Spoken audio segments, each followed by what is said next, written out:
కాళ్లలో నొప్పి, నరాల వాపు వంటి లక్షణాలతో బాధపడుతున్నారా? వెరికోస్ వెయిన్స్ లో అత్యాధునిక చికిత్స ఏవిస్ వాస్కులర్ సెంటర్. నమస్తే రమగారు. నమస్తే జయ. రమగారు, తెనాలి రామకృష్ణ కథలు చాలా రోజులు అవుతుంది, ఒకటి ఏమైనా చెప్పుకుందామా? 2 చిన్న కథల్ని ఒక ఎపిసోడ్ గా చెప్దామా మరి? ఎందుకంటే తెనాలి రామకృష్ణ పెద్ద పెద్ద కథలు రావు, చిట్టి కథలు ఉంటాయి, బాగుంటాయి, సరదాగా పిల్లలకి వినిపించడానికి బాగుంటాయి కదా. వేరే ఇంకేం చెప్పద్దు, ఓన్లీ స్టోరీయే చెప్దాం. అట్లనే ఇక్కడ విజయనగర సామ్రాజ్యంలో రకరకాల, ఏ సామ్రాజ్యంలోనే ఏవో ఈతి బాధలు ఇబ్బందులు వస్తాయి కదా.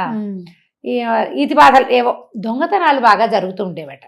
కొంచెం సమ్మర్లో, ఎండాకాలము అందరూ బయట చల్లగా ఉంటుందని బయట పడుకుంటారు, లేదా మేడల మిద్దెల మీద పడుకుంటారు. ఇళ్లలో దొంగతనాలు ఇలా బాగా కనపడుతున్నాయి. దొంగతనాలని రాజుగారు ఏం చేశారు, రాయల వారు గస్తీలు పెంచారు, ప్రజలు బాధపడుతున్నారని. అయినా ఏదో చిన్నదో పనదో దొంగతనాలు జరిగిపోతూనే ఉండేవి.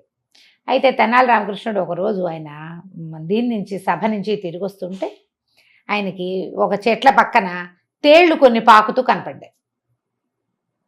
ఆయనకు ఒక ఆలోచన వచ్చి ఏం చేశాక, ఆయన మంచినీళ్ళు అది ఇట్లా చెంబు పుచ్చుకెళ్తారు. ఆ చెంబుని, ఆ మరచెంబు అనమాట, మంచినీళ్ళు పట్టుకెళ్ళి మనం బాటిల్స్ పట్టుకెళ్తాం కదా, ఆ మరచెంబులోకి ఓ తేలుని ఎక్కించుకున్నారు రోడ్డు మీద నుంచి. అదేముంది, అది మన ఏదైనా అడ్డం పెడితే అందులోకి వచ్చేసి వెళ్ళిపోతుంది. అవును, అంతే కదా. అట్టపెట్టెల్లో వాటిలో చిన్నప్పుడు మేము అలాగే పెట్టుకునేవాళ్ళు. తేళ్ళు, కాళ్ళజేర్లు గొప్ప సరదాగా ఉండేది, దాచుకునేవాళ్ళ. దాన్ని వచ్చి అప్పుడు గాజు సీసాలు ఉండేవి, ప్లాస్టిక్ డబ్బాలు లేవు మా చిన్నప్పుడు, చాలా తక్కువ. హార్లిక్స్, తర్వాత ఏమో బూస్ట్ అలాంటివి ఏమైనా కొంటే ఓవల్టీను, ఇంకోటి ఏదో కొనేవాళ్ళం. ప్రోటీనెక్స్ ఉండేవి మా నాన్నగారి కోసం, ప్రోటీనెక్స్ బాటిల్, అంతంత బాటిల్స్, గాజు బాటిల్.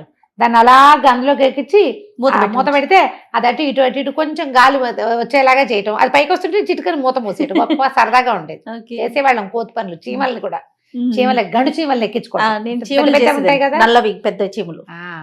మేము తేళ్లు, పల్లెటూరుగా మాకేం భయాలు పెద్దగా ఏం లేవు, తేళ్లు కూడా చేసేవాళ్ళు. అంటే మేమే అంత కాదు కానీ ఎవరైనా చేస్తే దాని గొప్ప సరదా అనమాట. అయితే ఈయన ఏం చేశాడు, ఆ తేలుని తెచ్చుకున్నాడు, తీసుకొచ్చిన తర్వాత ఏం చేశాడు, చిన్న అగ్గిపెట్టె లాంటిది, అప్పటికి ఇంకా అగ్గిపెట్టెలు రాల. ఓకే, కథల్లో అగ్గిపెట్టెలను రాస్తున్నారు కానీ అగ్గిపెట్టె కాదు, మనకి భరిణెలు లాంటివి ఉంటాయి కదా, చిన్నది, మన ఏమంటారు, ఏమైనా పెట్టుకునేందుకు వాటికి. ఒక భరిణిలో వేసాడు, వేసి మూత పెట్టి దాన్ని గూట్లో పెట్టాడు. మామూలుగా దీపాలకి ఇప్పుడు మనకి ర్యాకులు అవి వచ్చినాయి కానీ ఇదివరకు ఏముండేవి, గూళ్ళు ఉండేవి, గోడల్లోనే గూడల్లే కట్టేవాళ్ళు, సామాన్లు పెట్టుకునేవాళ్ళు. గూడు ఒకటి ఉండేది, దేవుడి గూడు, దీపం గూళ్ళు, దీపాలు పెట్టుకోవడానికి గూళ్ళు. ఆ దీపాల గూళ్ళన్నీ పైనంతా పొగచూరిపోయి ఉండేవి. పాతకాలపు ఇళ్ళు ఇప్పుడు కొంచెం తక్కువే చూస్తున్నాం, కనపడతాయి వాటిలలో. అయితే ఈ గూట్లో పెట్టాడు. పెట్టిన తర్వాత సరే 4-5 రోజులు అట్లాగే గడిచిపోయింది. పాపం దానికి ఆహారం లేదు, అలాగే బతుకుతూ ఉంది. అది ఎప్పుడు మూతీస్తారని చూస్తూ ఉంటుంది పాపం. 4 రోజుల తర్వాత ఏమైంది, వీళ్ళింట్లో ఒక దొంగ ప్రవేశించేసరికి వీళ్ళు రాత్రి పడుకున్నారు. కొంచెం గాలి కోసమని వరండా వైపుకి పడుకున్నారు. ఏదో సప్పుడైంది, వారింది, ఏమండి దొంగ వచ్చాడండి అనేసరికల్లా, ఏమేవ్ మా పెద్దన్నయ్య రింగు చేయించి ఇచ్చాడు, ఉంగరం జాగ్రత్తగా పెట్టేవా అన్నాడు. మీరు నాకెక్కడిచ్చారు అంది ఆవిడ వెంటనే. అదేనే, దీపం గూడు లేదు, అందులో భరణిలో పెట్టాను, తీసి లోపల పెట్టావా అంటే, దీపం గూడు జోలేకి ఎవడొస్తాడండి, దొంగ వస్తే మాత్రం వాడు భోషాణాలు అవి వెతుకుతాడు, మన భోషాణాల్లో ఏముంది, మన బొంద, దీపం గూడు జోడికి ఎవడు వెళ్ళు, కాబట్టి అక్కడ ఉంటుందిలేండి, పర్వాలేదని. దొంగ అనుకున్నాడు, అమ్మా భోషాణాలు వెతికేవాడిని, అనవసరంగా టైం వేస్ట్, ఏవో దొరికినవి తీసుకోవాలి. బంగారు పొంగరం వీళ్ళ పెద్దన్నయ్య చేయించింది ఇక్కడ ఉంది, దీపపు గూడు కనపడింది కదా, అన్ని గదుల్లోనూ దీపపు గూడునే. ఒక్కో గూడు వెతుక్కుంటూ వచ్చాడు, దేంట్లోనూ కనపడలా.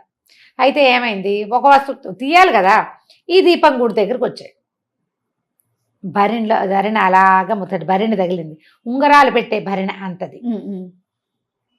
అదే తీయంగానే రెడీగా ఉంది తేలు, టకీమని. ఆ తేలు ఏమిటి, ఇట్లా ముట్టుకుంటే చాలు దానికి మనం ఏం చేయాలి, ఆ కొండి ఇట్లా ఇట్లా ఇట్లా కొడుతుంది.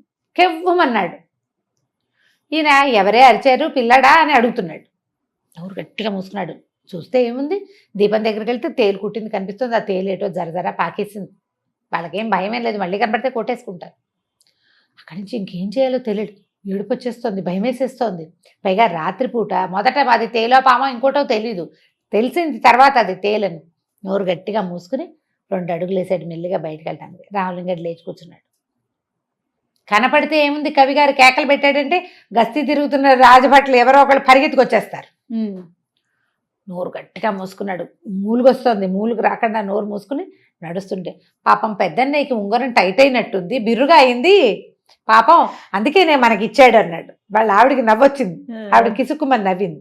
వీడికి అర్థమైపోయింది, ఈయన కావాలని ఆ తేలుని తెచ్చి అక్కడ పెట్టాడు, చచ్చిన వీళ్ళ ఇంటికి రాకూడదు, ఇంకోసారి ఫ్రెండ్స్ అందరికీ చెప్పాలనుకున్నాడు అనమాట. నోరు గట్టిగా మూసుకుని బయటికి వెళ్ళాడు. ఈ లోపల గస్తీ తిరుగుతున్న వాళ్ళు ఎవరో బయటికి వెళ్ళేదాకా భయం వేసింది వీడికి. బయటికి వెళ్ళేసరికల్లా ఒక ఒళ్ళు మర్చిపోతారు, చేయి విదిలించుకుంటూ నడుస్తున్నాడు. ఈ గస్తీ తిరుగుతున్న కాపలా వాళ్ళు ఎవరో చూసి, అరే ఎవడో అక్కడ నడుస్తున్నాడు రా, ఎవర్రా కవి గారి ఇంట్లో నుంచి వస్తున్నాడని పట్టేశారు. ఇక్కడ తేలు కుట్టింది, అక్కడ దొరికిపోయాడు. వాడు అనుకుంటూ నాకేమి దొరకలేదు, కవి గారి ఇంట్లో తేలు కుట్టింది అంటే ఏం చేస్తారు, తేలు మంత్రం వేయించుకోవడానికి పంపించారు వాడిని. తర్వాత వాడి పాత దొంగల లిస్టులో వాడి పేరు రాసుకున్నారనమాట. పిల్లలకి చెప్పాలి ఏదైనా తప్పించుకునేందుకు, అప్పుడు కూడా ఉపాయాలు ఉండేవి. ఇప్పుడే కాదు, మనం ఈ సినిమా చూస్తాం బేబీస్ డే అవుట్ కాదు, ఇంకొక పిక్చర్ ఏదో అదే పేరు మర్చిపోయినే, గుర్తు రావట్లేదు కబుక్కున. వాడి హోమ్ అలోన్ సినిమాలో అబ్బాయి ఎన్ని ప్లాన్లు చేస్తాడో దొంగల నుంచి తప్పించుకోవడానికి. పాత కథల్లో కనిపిస్తాయి అట్లాంటివి, మనకి జానపద కథల్లో కూడా కనిపిస్తాయి. ఇదో కథ ఇవాళది. రెండో కథ చెప్దాం చూడు. ఒకసారి తెనాలి రామకృష్ణుడిని సభకి రమ్మన్నారు. రాయల వారు వెయిట్ చేస్తున్నారు, ఈయన రాలా, ఎప్పటికీ లేట్గా వచ్చాడు. వచ్చేసరికల్లా ఆయన రాయల వారు అడిగారు, ఇంత ఆలస్యంగా వచ్చావేమిటి రామకృష్ణ, పొద్దున 10 నుంచి నీకోసం చూస్తున్నాం, ఇంత ఆలస్యంగా వచ్చావంటే, మా చంటివాడు ఈ చిన్న అబ్బాయి చాలా గొడవ మహాప్రభు, వాడిని వదిలించుకొచ్చేసరికి ఈ సమయం పట్టింది, వాడు చాలా మారం చేశాడు ఇవాళ, మా ఆవిడ వాడిని హ్యాండిల్ చేయలేకపోయింది, నేనే హ్యాండిల్ చేయవలసి వచ్చింది, అంచేత ఇంత సమయం పట్టిందంటే ఆయన అన్నాడు, ఇంతకంటే సాకేం దొరకలేదా, పిల్లల్ని హ్యాండిల్ చేయడం కష్టమా ఏమిటి, పిల్లడు నేను సభకెళ్ళి వస్తాను అని చెప్పవు, పిల్లడికి ఏదైనా ఒకటి కావాల్సింది కొనిపెట్టడమో ఏదో ఒక వస్తువు చేతులు పెడితే వాడే ఊరుకుంటాడు, నీకు అది కూడా రాదా అన్నాడు ఆయన. ఇక్కడ మహామహుల్ని మట్టి కనిపిస్తావు నువ్వు, పిల్లాడికి చెప్పలేవు అనేసరికల్లా పిల్లలకి చెప్పడం చాలా కష్టం అండి అన్నాడు. నేను నమ్మను రామకృష్ణ, నువ్వు ఏదో ఒక ఆలస్యం చేసి పిల్లవాడికి సాకు చెప్తున్నావు, పిల్లల సాకు చెప్పకూడదు. పిల్లలే ఉంది, మనం ఏది చెప్తే అది వింటారు, ఏదైనా ఆశ చూపించి ఒక తాయిలం ఇస్తే వినేస్తారు పిల్లలు అనేసరికల్లా అంత సులువు కాదు మహాప్రభు అన్నాడు. అని అయితే ఓ పని చేద్దాం, మీరు తండ్రి నేను మీ పిల్లవాడు, పిల్లాడితోటి ఎలా ఉంటుందో చూపిస్తాను మీకు అన్నాడు. సరే రాయల వారు ఒప్పుకున్నారు దానికి. ఈయన వెళ్ళాడు, రాయల వారి దగ్గరకు వచ్చినాడు. బజార్ వెళ్దాం నాన్న అని ఏడవటం మొదలుపెట్టాడు. సరే బజార్ తీసుకెళ్ళారు. బజార్ తీసుకెళ్తే అక్కడ ఆ వస్తువు కావాలి ఈ వస్తువు కావాలంటారు కదా, ఒక చక్కటి చేతి సంచీలు అమ్ముతున్నాడు ఒకడు, ఇంత సంచి, అది ఇట్లా చంకకి తగిలించుకుని ఏమైనా వస్తువులు పెట్టుకోవచ్చు. ఇప్పుడు మనం పెట్టుకుంటాం కదా ఏమంటారు షోల్డర్ బ్యాగ్, అది షోల్డర్ది కాకుండా ఇట్లా పట్టుకునే సంచి అనమాట, రంగులు రంగులుగా అద్దకం వేసి ఎంతో బాగా. ఆ సంచి కావాలంటే ఏముంది, పిల్లాడు అడిగింది కొనిపెడితే వాడు మారం మానేస్తాడు, చెయ్యి పుచ్చుకుంటాడు కాసేపు, చెయ్యి వదిలేస్తాడు కాసేపు, రోడ్డు మీదకి వెళ్ళిపోతాడు కాసేపు. పిల్లలు అట్లా చెయ్యరు, ఎంతసేపు కసురుకుంటూ కేకలేసుకుంటూ పిలుచుకుంటూ జాగ్రత్త చెప్తూ ఉండాలి. రాజుగారికి అర్థం కావట్లేదు, మరీ ఎక్కువ చేస్తున్నాడు రామకృష్ణుడు అనిపించింది. సంచి కొనిపెట్టారు, కాసేపు మారమ్మ అని పక్కన నడవడం మొదలుపెట్టాడు. ఇంతలో ఏమైంది, రోడ్డు మీద ఒక ఏనుగు వస్తుంది. ఏనుగు ఎక్కుతాను అని మారమ్మ మొదలుపెట్టాడు రామకృష్ణుడు. పిల్లలు అలాగే కదా చేస్తారు. ఆ మావిటి వాడిని పిలిచి ఏనుగుని ఎక్కించబోయి రామకృష్ణుడి మా పిల్లవాడిని అన్నారు. రామకృష్ణుడిని ఏనుగు ఎక్కించారు. తండ్రి గారు పాత్రలో ఉన్న రాయల వారు కూడా ఎక్కారు. కొంచెం దూరం వెళ్ళింది ఏనుగు. సరే దిగారు. దిగిన తర్వాత నాకు ఏనుగు కొనిపెట్టు అని ఏడ్చాడు. సరే ఏనుగు కొనిపెట్టడమే కదా, రాయల వారి చేతి నుంచి కడియం తీసి ఆ మావిటి వాడి చేతిలో ఏనుగు ఇచ్చేసి వెళ్ళిపో మాకు అన్నాడు. ఏనుగు ఇచ్చేసాడు. ఏనుగుని పుచ్చుకొని నడవాలి. ఆ ఏనుగు నీ సంచిలో పెట్టు, ఇంటికి పట్టుకెళ్తాను అని ఏడవటం మొదలుపెట్టాడు ఈయన. బాగుంది. రాయల వారు ఏమిటి పిల్లలు ఇలా మారం చేస్తారంటే, మరి అదే కదా, ఏనుగును మడిచి సంచిలో పెడితే నేను చేత్తో పుచ్చుకెళ్తాను, నేనే పుచ్చుకెళ్ళాలి చేత్తో. ఆయనకు అర్థమైంది పిల్లలతో ఇంపాసిబుల్గా ఉంటుంది అని. మా చిన్నబ్బాయి ఇదే అడిగాడు నన్ను, వాడికి రథం కావాలి, ఆ రథం వాడే తోలాలి, రథం వాడే ఇట్లా చిక్ చిక్ అనాలి. చిక్ చిక్ అంటే నడుస్తుందా, అది చల్ అనాలి, అది వాయిస్ కావాలి దానికి, దాన్ని కొట్టాలి, దాన్ని ఏదో అనాలి. వీడికి రాదు, అది నడవట్లేదని ఏడుస్తాడు. మన పిల్లలు చేయరు ఇట్లా, ఖచ్చితంగా చేస్తారు. రాయల వారి పిల్లలు ఇలాగే చేస్తారని ఆయన అర్థం చేసుకుని, మీ అబ్బాయి మారం చేసినందుకే నువ్వు ఆలస్యంగా వచ్చావని నేను ఒప్పుకుంటున్నాను రామకృష్ణ, నువ్వే గెలిచావని చెప్పి ఓ 100 వరహాలు బహుమానం ఇచ్చి మీ పిల్లాడికి కావాల్సిన కొనిపెట్టమని 100 వరహాలు ఇచ్చి పంపించాను. పిల్లలు ఎంత మారం చేస్తారో, ఎన్ని రకాలో. రాక్షసి ముద్దుగా ఉంటుంది. ఇప్పుడు కొంచెం ఏడుపులు తగ్గినాయి, కాస్త పెద్దదైంది. 1 year బేబీ గ్లాస్ పట్టుకుని అదే పాలు తాగాలి. ఆ గ్లాసు అంతెత్తు గాజు గ్లాసు, అదే గ్లాస్ ఇంతది. తాగాలి. ఆ గ్లాస్ తోటే తాగాలి, అదే పట్టుకు తాగాలి. పిల్ల పిచ్చికే చిట్టి పిల్ల.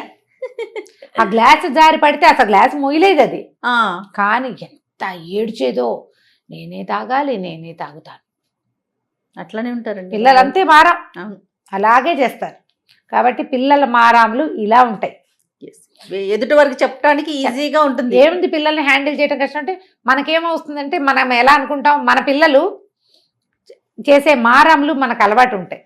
కొత్త వాళ్ళ పిల్లల్ని చూస్తే ఏమంటే అబ్బా మా పిల్లలు ఇట్లా కాదమ్మా అనిపిస్తుంది. కొంచెం పిల్లలు పెరిగాకంటే మరీ చెప్పేస్తాం ఇంకా అసలు మా పిల్లలు అదే ఇట్లా చేయలేదంటాం. మా పిల్లలు ఇట్లా చేయలే, చిన్నప్పుడు ఏమీ చేసేవాళ్ళు కాదు, మా పిల్లలు చాలా బుద్ధిగా ఉండే. ఏమిటో ఈ కాలంలో పిల్లలు అలా మాట్లాడుకుంటాం. కానీ ఎవరి పిల్లలు మారం వాళ్ళ ప్రాణానికి ఎక్కువే మెల్లిగా ఇప్పుడు ఎలాగో చెప్పుకోవాలి. అంతే. ఈ 2 చిన్న కథలు తెనాలి రామకృష్ణ కథలు పిల్లలకి చెప్పండి తప్పకుండా రమ్మగారు.